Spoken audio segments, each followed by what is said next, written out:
Welcome, everybody. Thank you for joining us today for our webinar on the BRCGS Professional Scheme and the BRCGS training opportunities that exist with Bureau Veritas and BRCGS. Today, joining me on this call is Rob Moss, the Business Training Manager with BRCGS. Thank you for joining us, Rob. Thanks for having me, Chris. It's good to be here. Absolutely. Great to have you here and looking forward to the insight that you can provide everybody on the benefits of the BRCGS professional scheme. Before we get to that, just a quick discussion on Bureau Veritas themselves. We are a testing, inspection, and certification company on that end. Our mission is to shape a world of trust by reducing clients' risks, improving their performance, and helping them innovate to meet the challenges of quality, health and safety, environmental protection, and social responsibility. Part of this is obviously focusing on food safety and quality moving forward, and that is what we will be talking about today as we discuss the training opportunities with BRCGS and the BRCGS Professional Scheme. My name, as I said, is Kris Middleton. I am the North American Food Program Manager here, and I help oversee our team for certification and training in North America. With that being said, I'll be here to kind of provide my insights and feedback on the benefits of this scheme and the training opportunities that exist with BRCGS. But I'll kind of fade into the mist here and hand it off over to Rob so he can provide some more information on the BRCGS professional scheme and the training programs that are in place. Brilliant. Thanks so much, Chris. Yeah, before I go into the detail on BRCGS Professional itself, I think it's good to probably take a bit of a step back and talk about some of the high-level trends and drivers as to why BRCGS and the professional scheme actually exists. So with the audience we probably got on the call today, I think you'll all probably be very familiar with some of the trends. Chris, if you could pop onto the next slide, please, that'd be great. Thank you. Yeah, so I think we'll all be all too aware of some of the trends that are really driving the needs for standards and certification and professionalism at the moment. So obviously brand owners are becoming increasingly focused on product integrity. Now, this goes beyond what we've considered traditionally seen as kind of product quality to bring in a wider range of factors, and factors such as sustainability, ethical considerations, and nutrition. It's really being driven by rising consumer consciousness. We also all know that supply networks are becoming increasingly complex, and brand owners are really focused on trust driven by transparency. So with that, we have developed the BRCGS Professional Scheme to drive professionalism within food safety and quality, and to really provide high-level individuals that can safely manage products and manage hazards and risks within industry. Absolutely. I would agree on that, Rob. And before we kind of move on, I just want to add to that is one of the shifts that I think we're seeing within the industry, and as everybody out there that's currently involved within the GFSI standards like BRCGS, is a push towards a culture being within there. More so a group effort, the entire organization, the entity showing that there's a commitment to food safety and quality moving forward, instead of it just being the QA manager who's barking at everybody. And this scheme and the training opportunities that exist help push that forward within your organization. And I think it's really important that everybody consider this, not just for one individual within your group or your organization, but potentially across all boards and all stakeholders within your own organization to help drive that culture and help out the understanding to move it forward and the benefits that these trainings and this scheme can have in other aspects of the actual management system or other areas within the organization on that end. Absolutely, I couldn't agree more, and we'll certainly come back to that later in the presentation as well as to why this is applicable at the organizational level. But fundamentally, the professional scheme is existing to drive career development opportunities for individuals, but also drive cultures of learning and cultures of food and product safety. So yeah, couldn't agree more. So talking about that, so you guys will probably be interested in what professional is. So BRCGS Professional is a globally recognized learning and development program which covers core concepts and skills required of food quality and safety individuals. So it covers the areas of BRCGS Standards, it covers hazard and risk management, and it covers product safety management. So it allows individuals to manage these three areas to provide safe and high quality products for their customers. It provides an individual with, as I said earlier on, career development opportunities and the skills and behaviors required to become a dynamic leader within your brand or organization. It also provides opportunities for you to expand your professional networks and share your knowledge and expertise with other BRCGS professionals all over the world. I want to add on something that you have there, Rob, that you talked about with career development and a commitment. So one of the things that we talk about within these audit standards and one of the hallmarks within a management system is continuous improvement and senior leadership commitment on that side. And I think really getting people involved in a third-party scheme like this when it comes to training is really imperative to help demonstrate that on that front. This will help promote that culture, help show your commitment to the individuals. So if you're thinking about, if you're a high-level person that we're talking to up there, you're a plant manager, you're a president, you're a VP, you're figuring out, how do I get my employees to engage? How do I make it seem like I do care about them being involved?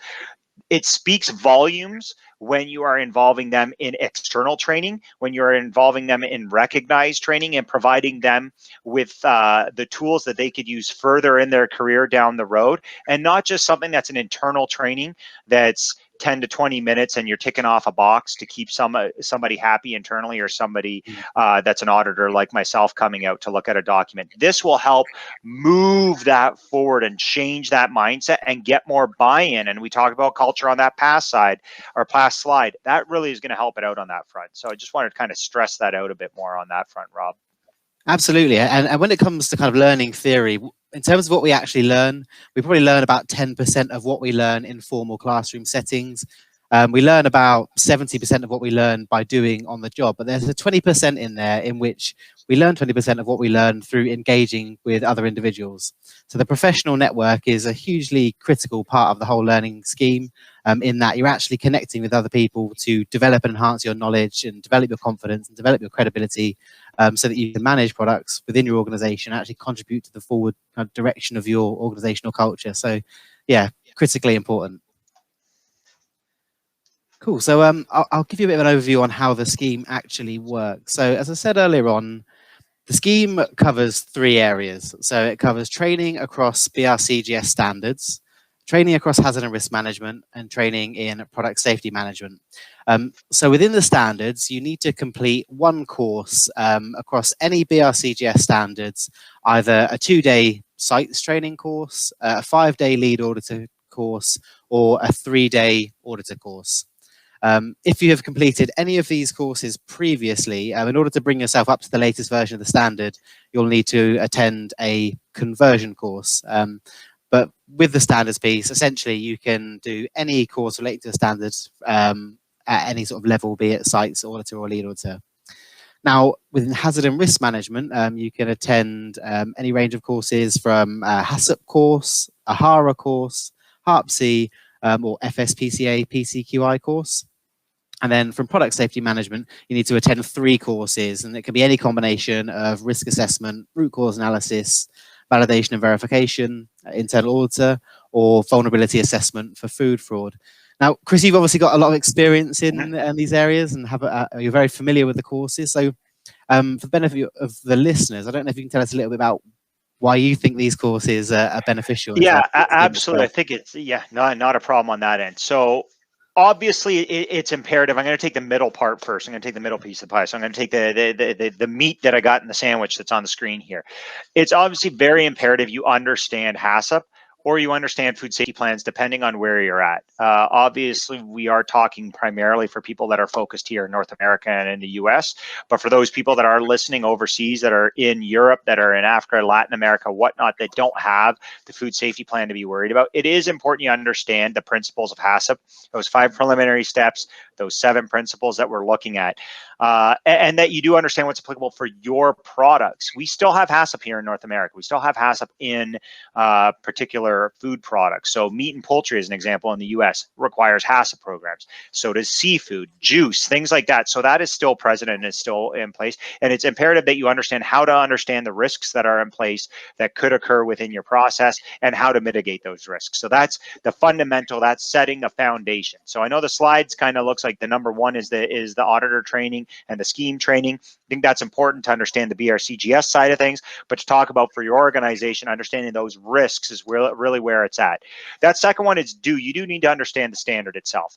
If I were to give my opinion to anybody listening here that is a site, I would always strongly recommend lean towards the auditor training versus the site training. And the reason that I say that it is important on that side is you'll be able to understand what your auditors are looking for, but you'll also be able to understand of how you can evaluate your own spot, your own facility in that end. And I know I'm kind of robbing Peter to pay Paul on this end, but it may make it that you don't necessarily need to look at that internal auditor course that's in that third area, because you did your side of things on the lead auditor course, and you got that big chunk of information of how to gather that evidence, how to set up your audit plans, how to move forward when you're doing the lead auditor training. So it allows you to economize on the training that you're doing. And then finally, that last section, I want to say BRCGS has done a fantastic job of setting out some key things, and two key courses I do want to call out there is I did talk about the lead auditor training, but internal auditors and root cause analysis, a gap that we continuously see within organizations. And I want people to think of your management system when I'm talking here, not your certification. I know it's hard to delineate the two at times, but I want you to focus on your management system and the 365, not the 3-day activity, is the gaps that we see in root cause analysis and corrective action implementation. It exists many, many times. And really, I think it's imperative that you do understand and get the tools in your arsenal to allow you to effectively complete that root cause analysis, so you have effective corrections, effective corrective actions, and potentially effective preventive actions being put in place. And then the internal auditor is really important as well, to understand, why do we have a delineation between our audit teams? Why don't we want people auditing their own work? How do I gather evidence? How do I find conformance? How do I look for that focus on those particular areas of the standard or those particular areas of the process? That's important to look at in there, and that's the education and the tools that'll be within there. The risk assessment obviously is a nice further expansion with it from the HACCP sort of mindset, and not just looking at process, but looking at facility specifics. So that will help you out on that side. Verification and validation. It's a question that we got all the time, Rob. This is something that there's always a confusion, right? What is verification? What is validation? What is it? Where is it at? This course definitely gives you that ability to understand the differences and how to potentially explain it throughout your team and implement your programs within your management system to allow it to be effective. And then food fraud. This is another gap that we see, that we have here. People misunderstanding what is needed within food fraud. Economically motivated adulteration, right? We have having that criminal mindset in there, knowing that food fraud can exist not only from the supply chain, but internally. And that helps you look at, how do I properly complete those vulnerability assessments to assess the potential vulnerabilities that exist within my supply chain and within my facility to prevent those issues. So all those courses are great to add into there and help expand one's knowledge and expand one's team side of things. Yeah, exactly. And you can obviously see how the scheme has been designed to be holistic in its nature, to not just kind of cover one aspect, but cover a variety of aspects in one learning and development program. You can also see how you can kind of pick and choose what you like from within the scheme to tailor your own journey if you're an individual going through the scheme. And it doesn't limit you. I want to speak to, I know we're focused on the BRCGS professional scheme here, but don't forget, this is further education. So just because it says you need to do 3 of those additional 5 courses, there's nothing stopping you taking those 5 courses for further development to make it even better within your organization, or for you personally as you move forward in your career and your path. So just want to be clear on that. Same with the middle section. You could take more courses as needed on that side of things. Absolutely. Absolutely. And yeah, to pick up on the point you were saying, actually, this program, whilst it is the BRCGS professional program, the skills and knowledge that you gain from going through the program are applicable across any GFSI benchmark standard. So I would agree with you there. Yep. Yeah. And I think all these courses, regardless of lead auditor and site training, even though it is a focus on BRCGS, it does give you the mindset, especially in that first chunk of standard training that we have there, gives you the mindset of what is expected within a very detailed food safety and quality management system, and allow you to improve your systems regardless of the certification that you have in place. And this is even speaking to all those people out there that do not even have GFSI right now. We have so many people out there that aren't covered within GFSI. I know there's a very mature market in North America where I'm out of, but there's a lot of people within Latin America, within Africa, within Asia that don't necessarily have that certification yet. Regardless of you being BRCGS or not, you may not get the recognition for the BRCGS professional status within the scheme, which Rob, I'm sure, is going to get to, but it gives you those tools that you may need down the road on that end. So I think it is important to not just look at this as the scheme itself, but what is the benefits of this training that's been established. Yeah, 100%. And to pick up on another thing you were saying earlier on about the ordering of the courses, I know this infographic is slightly misleading and it suggests that you have to complete the standards before you can progress, but actually the courses can be done in any order and in any time frame. So if you're, depending on where you are in your journey and you might not be ready to go on a standards course or something yet, then you can always certainly start with the product safety management element or the hazard and risk management element. And you can really kind of tailor your journey based on where you are and what you need right now. And the skills within product safety management are so beneficial in terms of managing some of the most common risks. It's definitely beneficial for anyone, irrespective of where you are in industry. Yeah, and I'd kind of chime into that to say, if we're looking at people that are in food, specifically for food manufacturing, I wouldn't probably recommend that you go through Food 8 training right now. You may want to get your other trainings put in place, because we know Food 9 is coming up soon. It's coming within a year. So we know that there's going to be a lot of courses that'll be put out for site training, for conversion training, for lead auditor training, for auditor training that's going to need to be done. So I would recommend potentially even looking at holding off and going to that instead of having to go through and then get that conversion training on top. You know, we're not saying that you have to do 50 million courses all the time, but as Rob pointed out, make sure that it makes sense for you, because I know that it isn't just, we want to use our money as wisely as possible on things. Exactly. So in terms of how the program works, you can obviously see there's a range of courses there that you need to complete in order to gain professional status. So to meet the professional requirements across those three areas, for the standards section and for the product safety management section, those courses need to be the official BRCGS courses, either delivered by BRCGS or Bureau Veritas. So yeah, definitely get in contact and with your provider and make sure that those courses are the official courses.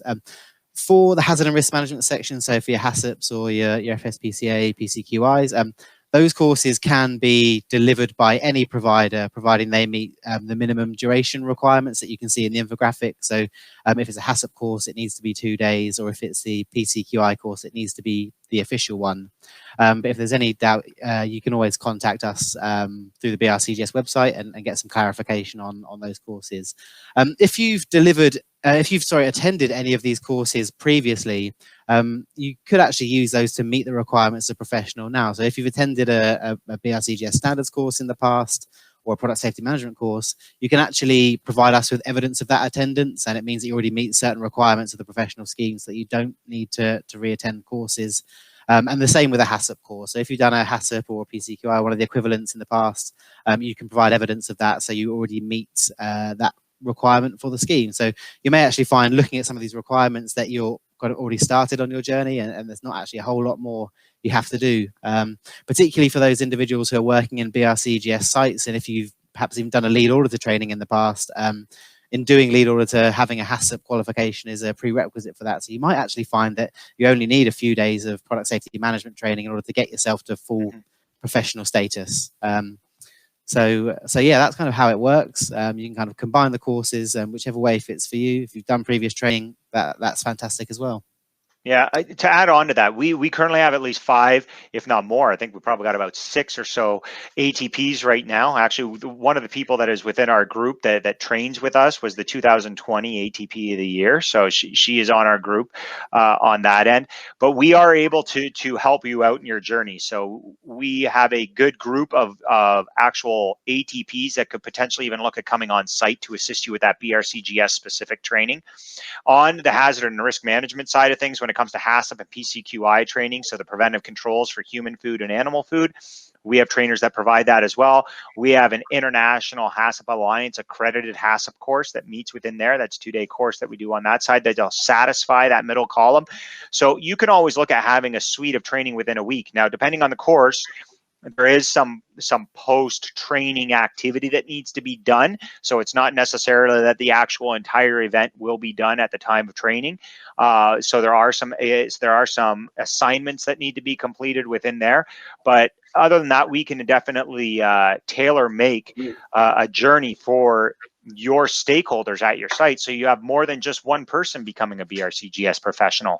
Why don't we look at the commitment to having our leadership team made that way? That definitely would show some great commitment on that front, building that food safety culture moving forward and showing that continuous improvement on that side of things. So. Absolutely. Brilliant. So you've gone through the program and you've completed all of your courses, you've completed all of your assignments. So once you've completed, you are awarded with a BRCGS Professional certificate and an online open badge. Now, the online open badge is pretty cool in that it's an externally validated badge that anyone can click on and view that it's your personal certification. So what we do once you've completed the scheme, the badge gets sent out to you with a hyperlink that links through to BRCGS's learning management system, so that when anyone clicks on that badge, they can verify that that badge belongs to you. So it's kind of providing that extra level of trust and confidence that you're the individual that's gone through this qualification and that you have met all the requirements to become a BRCGS professional.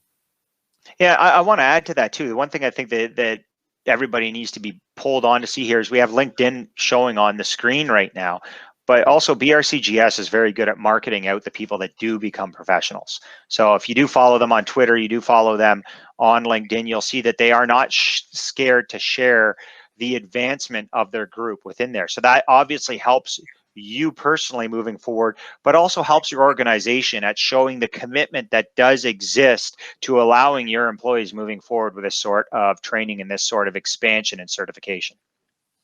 Yeah, and I think that's largely driven by our community of professionals, and they're all really so passionate about the scheme and so proactive in terms of putting themselves out there. So as much as we love to promote them and provide opportunities for our professionals to get that exposure on social media, it's really driven by them and them putting themselves out there and kind of demonstrating their achievements to their networks as well. Absolutely. Brilliant. Yeah, so we've obviously spoken at the individual level why professional is important, but Kris, as you said, there's obviously a number of benefits at the organizational level and lots of considerations as to why organizations want to invest not only in the professional scheme, but why they want to invest in learning as a whole. Obviously, it's a massive opportunity to recognize some of your high performers within the organization. You might have individuals within your team who have got the kind of the required skills, who can kind of manage your quality management system. But having a professional development program or a career development in place gives those individuals a stepping stone to move forward in their careers and develop new skills, make new connections, and kind of get additional recognition from the business.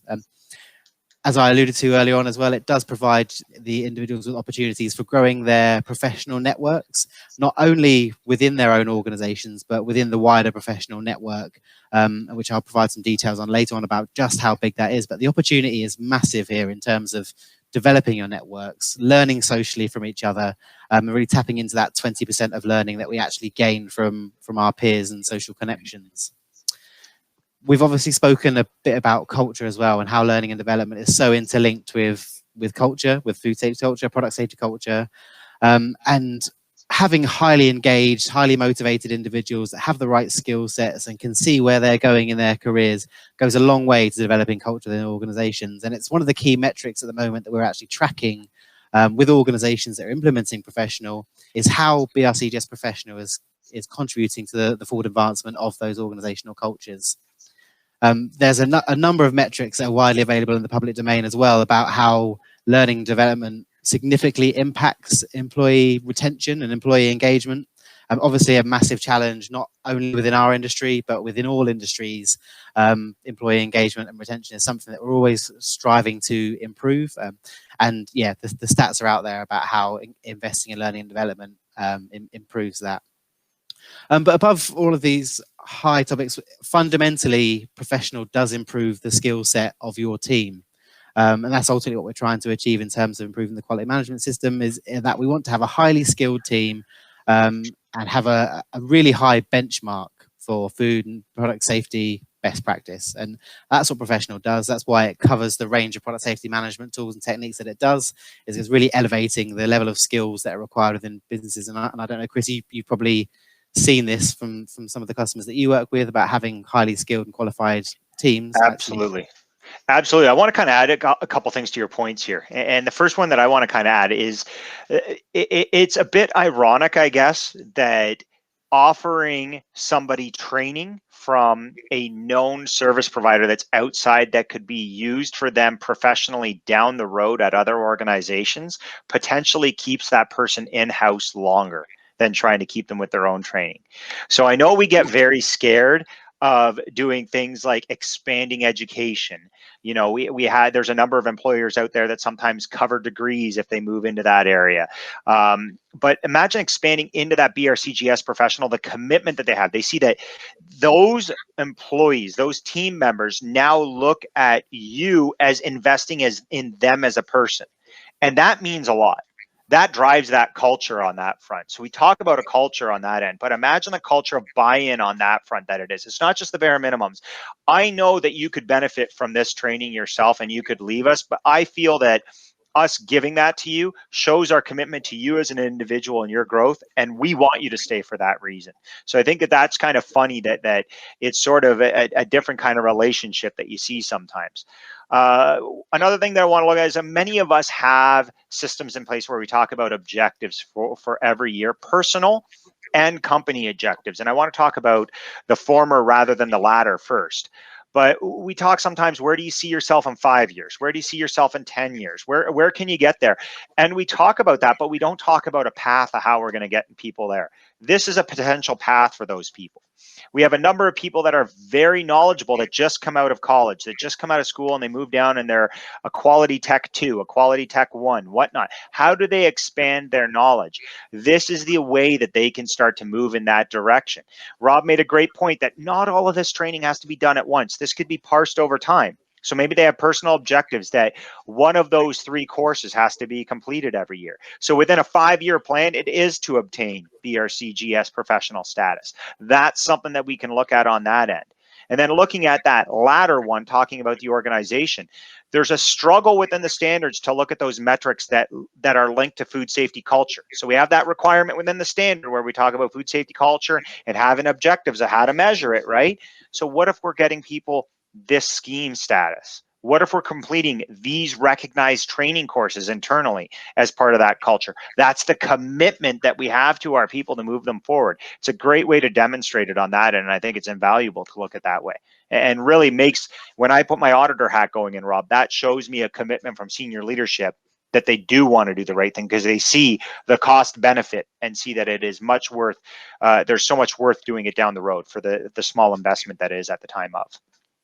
Exactly. And I think it's moving the conversation around training as been historically viewed as training is required to address specific performance gaps. And I think increasingly it's moving away from that to addressing the forward direction of your business and making sure that you've got highly motivated, highly engaged employees that have got a clear vision on where their careers are going, contributing to positive organizational cultures and actually kind of gaining competitive advantage in doing that and actually contributing to the bottom line of the business. And it empowers your employees, right? It empowers people, right? Gives them the benefit of being able to push that continuous improvement. So plan, do, check, act cycle. We may not call it out specifically within the BRCGS standard, but it's embedded in the standard. This is what allows it. You have that continuous wheel that's always turning, and that'll help move it forward. So definitely agree that that's something that we'll definitely want to look at. Absolutely, yeah. And so there's obviously a number of benefits at the organizational level, but certainly at the individual level, there's a number of benefits as well. And we've got a massive community of BRCGS professionals now, and this status gives you an internationally recognized status as having the skills to kind of do your job and do what you say you can do. The status is widely recognized across the globe and across all companies that kind of make up that BRCGS network as well. And within that network, there's a number of opportunities for networking and professional development, be it at BRCGS conferences, be it at other industry conferences. And as the professional community is growing, we'll have more opportunities for kind of regional and local networking events where you can get together with other BRCGS professionals and share your knowledge and share your expertise, best practice, and kind of learn from each other. And you'll obviously have the enhanced skill set, which can ultimately protect your customers and protect your company and make sure that your company does have that competitive advantage that I was speaking about previously. Yeah, I think that's a great point, that last one, for the benefits to the company and to the organization. There's so many people, we have so many people that are getting certified now to the GFSI standards, have a BRCGS certificate, but maybe there's still that kind of question of trust within the site. Yeah, you got me the certificate, but I'm really not sure about what else is going on here. Being able to provide those stakeholders that you have, or your customers, evidence that you have BRCGS professionals that are working on site, that'll help calm those fears even more and let them understand, hey, this company is really committed. They got the people that have the know-how and whatnot within there and are doing what needs to be done. So I feel much more comfortable that that certificate truly does show that that is the conditions that are on site. Exactly. It's kind of, not only have you invested in your organization in a good management system, but you're actually investing in the individuals that are managing that system as well. So it's kind of looking at it from both sides. So in addition to kind of those benefits, there are a number of additional benefits that you get from joining the scheme. So all BRCGS professionals also have access to our brand new BRCGS mobile microlearning app. So in addition to the BRCGS professional courses, you'll have access to a number of courses via a mobile app that consist of bite-sized 5-minute lessons that include things like inbuilt games, inbuilt social discussions, interactive activities, and inbuilt prizing. We're currently running some prize draws because we've recently launched this product, so that for the next couple of months, if you're signing up to microlearning, you could potentially win a £20 Amazon voucher each month. So really good reason to sign up for that, in addition to the courses that are within there. You'll also have access to some dedicated BRCGS professional webinars that we run fairly frequently to gain specialist news and insights on the professional scheme and other things relating to the scheme. And throughout the year, well, over the last year, this has been hampered significantly, as you can probably imagine, but in the coming years, we'll be running a number of BRCGS professional networking events exclusively for professionals, which you can join and grow your professional networks. BRCGS professionals also get discounts on some BRCGS conferences and events. That varies from event to event, but professionals are always eligible. And within those conferences events, each year we have awards for BRCGS professionals. So by being part of the scheme, you're eligible to apply for our BRCGS Professional of the Year award. And we have events for the different regions. So irrespective of wherever you are in the world, by being a part of the scheme, you'll be able to apply for those awards.